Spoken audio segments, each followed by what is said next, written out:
مرد روزه میگیرد ولی شب زنا میکند، این چی میشود؟ و یا عکس های اوریان تماشا میکند، اگر جنابت شود آیا کفارت میدهد یا روزش قرض میگیرد؟ گفتم بابای حاجی خواب بینی که در کعبه هستی و پیغمبرمان صلی الله علیه و سلم در همان جا هست، نماز پیشین را میخوانیم، این چی تعبیر؟ نماز را در خانه خوانی از آن شرط است؟ به خاطر هر چی فکرهای بد سوره را فراموش کنی آیا از سر میخوانی یا گناهگار میشوی؟ بابای حاجی روزه را اگر 3 یا 4 دقیقه پیشتر از وقت شام کشایی درست است؟ ماهی را با چیزهای سفید خوردن جایز نیست، یعنی با شیر یا با تخم، آیا همین درست است؟ بسم الله الرحمن الرحیم. الحمد لله رب العالمین و الصلاة و السلام علی رسوله الکریم و علی آله و اصحابه اجمعین. الله مهربان همگان شما را در حفظ و امانش نگه دارد و الله مهربان تمنیات و مقصودهای نیک شما را با فضل کرمش حاصل بگرداند. برادران عزیز، در دست من یک کتاب از مرحوم لایق شیرعلی که گاه به همان مصرع‌های ایجاد کردهش نگاه میکنیم میخونیم. 4 مصرع را از همین مرحوم خوانده بودم که بسیار یک دلالت نیک، بسیار یک نصیحت خوبی کردن. گفتن که خدایا همنشین عاقلان کن، خدایا همردیف عادلان کن، و گورستان از آن روزه بخسپم مرا همسایه صاحب دلان کن. خداوند رحمتشان کند. برادران عزیز، بسیار یک مصلحت زیبایی دادن. گفتن خدایا، گفتن ما را در حیاتی که مقدر کرده کجا یک آدم دانشمند و عاقل باشد، ما را نصیب همنشین با اونها بگردان. و خدایا در روی عالم هر کسی که عدل را پیشه گرفته است، خدایا از این نعمت هم ما را هم با نصیب بگردان. و در مصرع‌های آخرش گفت خدایا زمانی که جان ما نمیگیری و از این دنیا مقصد گسیل میشیم، پدرود میگیم دنیا را، در همون قبرستانم همسایه آدمان خوب من بگردان. یعنی آدمی با تقوا، آدمی برادران عزیز از خدا می ترسیدگی، آدمی که در لقمش اهمیت میتید و احتیاط میکند، با او کس هم نشین بودن، محبت بستن، هم راحت دنیا بوده است و هم راحت آخرت بوده است. الله مهربان ما و شما را از این نعمتش برخوردار گرداند. سوال هایی که باقی مانده بود برادران و خواهران عزیز، من بر جواب اونها میگذرم. بسم الله الرحمن الرحیم. بابای حاجی روزه را اگر 3 یا 4 دقیقه پیشتر از وقت شام کشایی درست است؟ نه، درست نیست. یعنی اگر ماها امروز خیلی شکر خدا که طریقای اینترنتی قطعی هم وقتا معین شدگی هستند. اگر ما میبینیم که مقصد در ساعت 7 اولی وقت نمازی مثال شام است، انمون وقتی ساعت 7 میتونیم که کشاییم.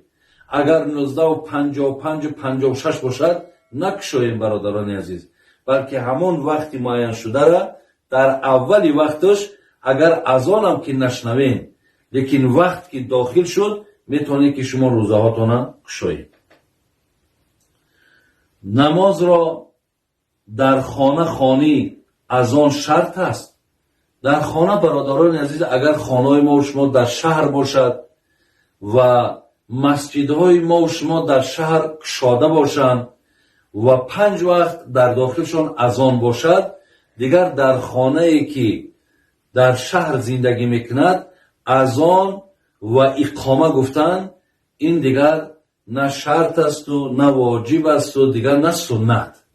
یعنی ما میتونیم بدون قامت یا بدون اذان نمازهامون در الله اکبر گفته آغاز کنیم. اجازت است وقتی که اگر آواز اذان یا گویم در مسجدهای ما و شما 5 وقت اذان گفته شود. دیگر سوالی که دادن گفتن نماز شکر وضو را در کدام وقت خواندن ممکن است؟ هرگاهی که شما طهارت میکنین، همین 3 حالت نباشد، وقتی طلوع آفتاب، وقتی زوال یعنی وقتی قیام میگیم قیام و وقتی غروب، اینها را برادران شما وقتاش میتونید که از همون طریق اینترنتی شما یابین که وقتی طلوع آفتاب کمه کدام وقت است، قیام کی است و غروب کی است. همین 3 حالت حالتی خواندن یگان نماز نیست. دیگر حالت در هر گاهی که شما طهارت کردین برادران عزیز و گرامی، میتونید که شما 2 رکعت برای نماز شکر وضوتون خوانید.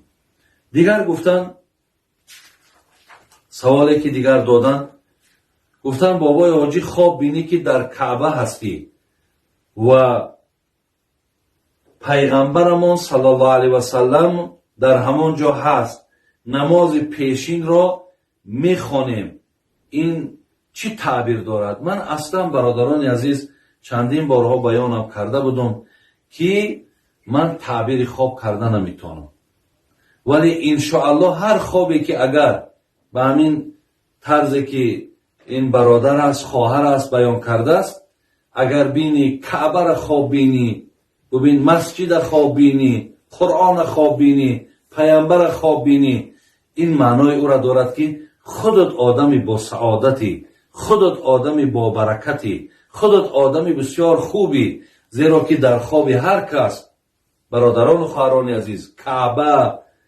و پیامبر نازنین، مسجد، قرآن، اینها در خواب هر کس داخل نمی شود. چقدر اگر آدم وجودش تازه باشد، پاک باشد، خوب باشد، این خوابها در ذهن او کس می آید، این خوابها را ببیند. برای همین گواهی گفتم میتونم که انشاءالله خوابی بسیار مبارک، خواب بسیار خوابی خیر است. دیگر سوالی که کردن گفتن نماز تهجد را در چی وقت باید خوانی؟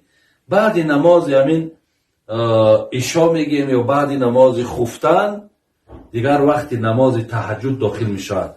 کسی اگر برای او شب خیستن مشکل تر باشد میتواند از پشت نماز همون خفتن شب تهجد چخانه و رفته خواب کنه. یا اگر انسانی که عادت داشته باشه و باز خیلی محبت و میل و ثواب زیاد اگر خواهشش باشد، این کس میتواند که از قسمی با آخر شب خیزد. دیگر سوالی کردن در وقت نماز به خاطر هر چی فکرهای بد سوره را فراموش کنی، آیا از سر میخوانی یا گناهگار میشوی؟ اگر وقتی که در داخل نماز در ذهن شما هر فکرها آمد، اکو وسواس شیطانه، شیطان وسواس میکند که همون محبت و میل و شوقی که شما دارید در نماز هم را از شما بگیرد، ولی شما هیچ وقت رو افتاده نشین. هر فکری که در ذهنتون میارد شما نماز با همون محبت و میلتون خواندن بگیرین. دیگر آهسته آهسته میبیند که وسوسه‌هاش که در تو تاثیر نمیرسانه و تو دائم با دعا هم که خدایا همین وسوسه ها را، همین مثال فکرهای بیجا را از ذهن من دور کن، انشاءالله تو پیروز میشوی و خدا خواهد این فکرها دیگر در ذهنت نمیاد. لیکن آدمانی که اگر دائم در فکرش همین باشد که 3 رکعت خواندم یا 4 رکعت، این دائم همون رکعتی کم میگیری، یعنی در ذهنت میگذارونی که یعنی من 3 رکعت خواندم. اگر همین مسئله گاه شود نماز ایسر میخوری. دیگر سوالی که آمده است میگویند که ماهی را با چیزهای سفید خوردن جایز نیست، یعنی با شیر یا با تخم.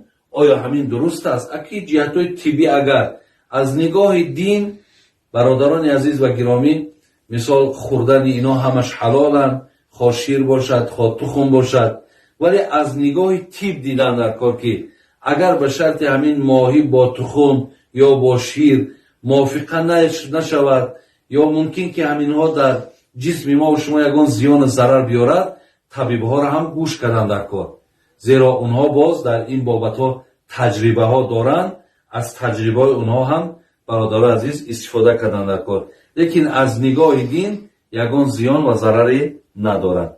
دیگر گفتن که مرد روزه میگیرد ولی شب زنا میکند، این چی میشود؟